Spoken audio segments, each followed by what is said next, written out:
I asked Royal Caribbean blog readers to share their most unpopular cruise opinions, so get ready to clutch your pearls because I'm sharing some of the top unpopular cruise opinions up next.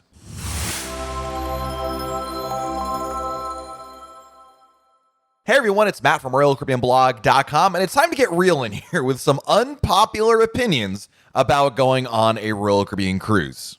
Some of these may not be all that crazy to hear, while others may make you question what the heck I was thinking. I posed this question on the Royal Caribbean Blog Facebook page during a live video stream, and I got a ton of responses from the audience. Let's just say a lot of readers had plenty to get off their chest. So I'm going to share my favorite unpopular cruise opinions and then some of our readers. Let's start with number one, my first unpopular cruise opinion. I like getting dressed up for the main dining room, and I think everyone should as well.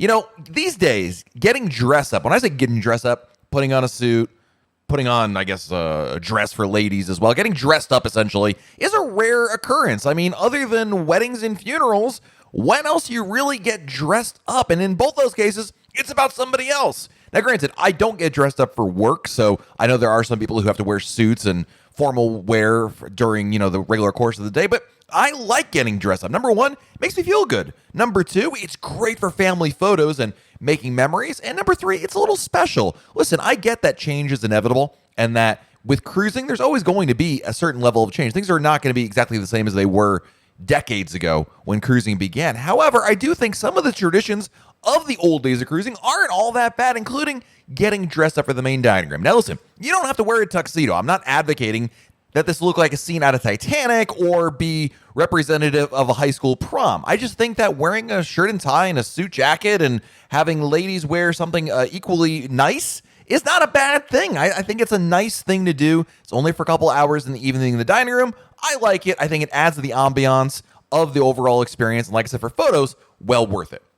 Number two on my unpopular cruise opinions is I really don't care for the 150 Central Park Cucumber Martini. 150 Central Park is one of the premier signature specialty restaurants on any Royal Caribbean ship. It's available on the Oasis class ships, and it was created when Oasis of the Seas launched, and it's really one of my favorite places to dine at. So I absolutely love that, don't get me wrong. However, its signature drink, which is the Cucumber Martini, is something that everyone raves about, and I just couldn't care less about it. As the name implies, there's a hint of cucumber to a classic martini concoction that is described as light and refreshing. The drink is a mix of cucumber, basil, Monin lemon grass syrup, sweet and sour mix, and Grey Goose vodka. And listen, I am sure that a lot of people enjoy it. I'm just not one of those people. Granted, I'm not the world's biggest martini fan either, so perhaps that has to play with it. But the signature cocktail here is not for me, and I'll pass over it and grab something else personally. The next unpopular opinion I have about Royal Caribbean is the 70s dance party is so overrated. In fact, I say we should get rid of it altogether. If you go on a Royal Caribbean cruise, there's going to be one of the nights of your cruise, a 70s party, either in the Royal Promenade or maybe in the Centrum. And it's an opportunity to get dressed up, wear afros and crazy bell bottoms and all the other clothing of the era, dance to disco tunes, and a lot of people love it.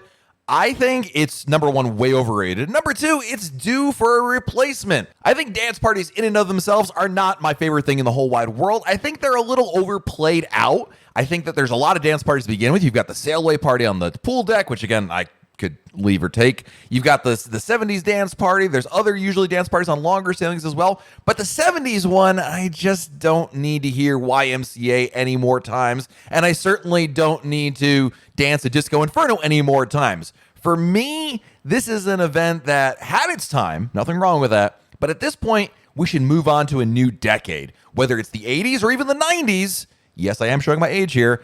I think it's time to get rid of the 70s party, and I think the 70s party is way overrated on Royal Caribbean. The next unpopular opinion, and this one I think some people are going to really take umbrage with, is the fact that I'm okay if they get rid of the paper cruise compass. Technology has become a big tool for Royal Caribbean. It goes from something that was just nice to have and on the periphery to really, I think, a critical component to what makes a cruise experience.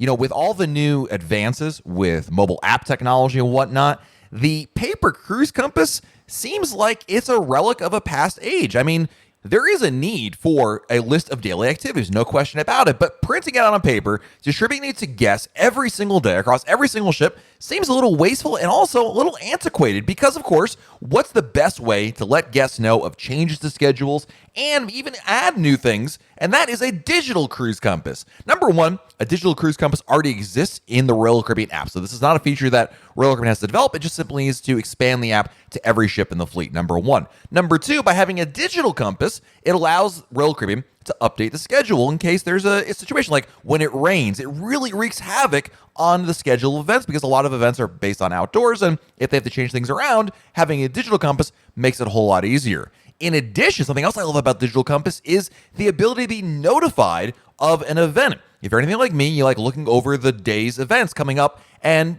picking out which ones you really want to do. In the old days, and by the old days I really mean today, you got to take a highlighter and you highlight it or circle it with your pen or whatnot. But then it's up to you to remember. Certainly looking at the cruise compass is going to be helpful, but you need to remember to do that. With the digital cruise compasses, you star the ones you want, and Royal Caribbean sends you a notification, bam, your event is coming up really soon. How much easier could that be? Look, I like paper cruise compasses. They were nice for what they were, but I would be totally fine if they got rid of the paper cruise compasses and went fully digital. I think it's in everyone's best interest, quite frankly.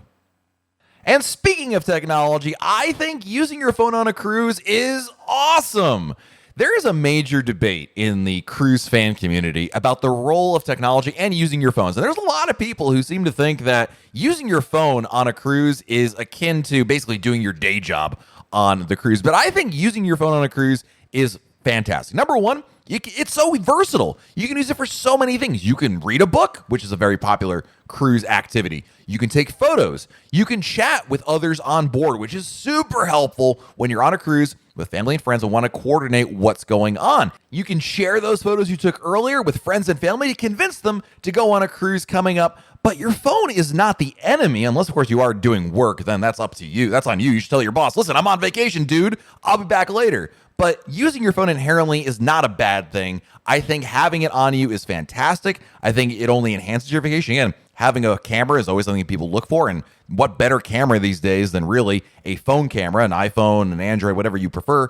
These are really handy and useful tools. And I think, again, going back to the digital cruise compass is just one of many related possible uses for your phone on a cruise. And I think using your phone on a cruise is awesome. All right, so those are my top unpopular opinions. So there's the line in the sand here. So when you get angry in the comments below, make sure you direct it at the right people because everything up till now has been on me. Now I'm going to share some of the unpopular opinions that were definitely shared during our Facebook Live because some of these are really like I'm even shaking my head at. But hey, look, we all got our opinions. This is why they're called unpopular cruise opinions, right?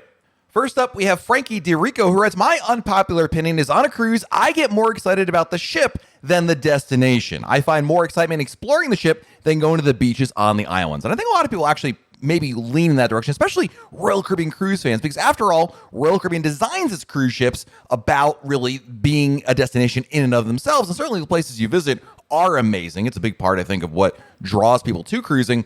But at the end of the day, especially with the newest Royal Caribbean cruise ships, it is very much about the ship equally, if not more so, than the places you are visiting. When I first started cruising, I certainly looked at the places we were visiting. I saw cruise ships as basically a floating hotel. And I have since come to realize, obviously, there's a lot more to a cruise ship than just a place to sleep and eat. There's a lot going on board, which is fantastic, and I love it. So I kind of understand where Frankie is coming from. I'm not sure where I come down on this particular matter. I don't disagree with Frankie, but I also do look for cruises that go to really fun and amazing places. So I kind of have not really picked one side of the fence or the other. I certainly don't mind Frankie's opinion. I thought Wayne Carter's opinion was a really interesting one to talk about next because Wayne wrote, unpopular opinion, casinos take up too much space and need to be scaled back. That to me was really intriguing because, again, I'm not the world's biggest casino fan, but I do go to the casino. I actually enjoy it quite a bit. And if my wife was here, she would tell you I spend too much time in there gambling money, or in her probably words, wasting money, I should say. But the casino plays an integral part. The only cruise line that I'm aware of that has gotten rid of the casino or never had one to begin with is Disney Cruise Line. But the reality of the casino is it is as much as something that is guest demand as it is a product of revenue. I mean, the casino makes money. It's a money-making revenue stream for the cruise line. So I'm not sure we'll ever see that one go. But it is an interesting point. Now, of course, Wayne says they need to be scaled back. He didn't call for the removal of it. Certainly on the newer ships, the casinos have gotten pretty darn big. It doesn't bother me so much. I think a lot of people actually take more umbrage with the fact that they're smoking loud in the casino than anything else, but that's, of course, a different discussion for a different day. But I do think there's a lot of people who probably disagree with Wayne out there about the casino. The next unpopular opinion share was from Ben Cohn, who says virtual balcony is better than a real one. And I think my eyes went up about 3 sizes when I heard that one, because listen, I like virtual balcony. I like technology. You heard me talk all about the virtues of technology, but there's no way that a virtual balcony is better than a real balcony. I mean, there's a lot of, even just the fact that you get extra living space, forget what the views for a second, that alone makes it worthwhile. But yeah, I don't think that you'll ever convince me or a lot of other people that a virtual balcony is better. Certainly it'll cost you less, but yeah, no, I can't go with Ben on this one. And the last unpopular cruise opinion that I'll be sharing today is Stephanie King, who wrote, I like the Windjammer better than the main dining room. And I like the Windjammer a lot. I'm not sure I'd go out to say that I liked it better than the main dining room. I mean, there's something about the main dining room. Granted, I also talked earlier about how I love dressing up for the main dining room, so obviously I'm showing my cards here a little bit. But I also feel that it's such a beautiful venue, and while I don't need to eat there every single night, in the dining room, that is, I'm okay with the idea of going there because I like the fact that it's a little more upscale. It looks nice. Having a sit-down meal with family and friends, an opportunity to kind of take it easy, have someone wait on you, bring you excellent food, and enjoy wonderful service the entire time. I kind of like that a lot. It's a great way to wrap up my day. And certainly, while the food in the Windjammer is wonderful, and I've got nothing against that, you know, that's a more of an in-and-out kind of thing. It's great for breakfast and lunch, but a lot of times for dinner, I'm looking for a little slower pace, a little way to wind down the evening a little bit and enjoy kind of the wrap up of our day and get to talk with people about what happened during that day on the cruise. So there you go. There's some unpopular cruise opinions. I can't wait to read some of yours. Be sure to share your favorite unpopular cruise opinions in the comments below, whether there's something that I mentioned, something that somebody else mentioned, or one of your own. Would love to read those, and we'll get angry together. While you're down there, make sure you like this video, subscribe to our channel, and turn on your notifications so that way YouTube lets you know when we have a brand new video to share. This has been Matt from RoyalCaribbeanblog.com, and we'll talk again real soon.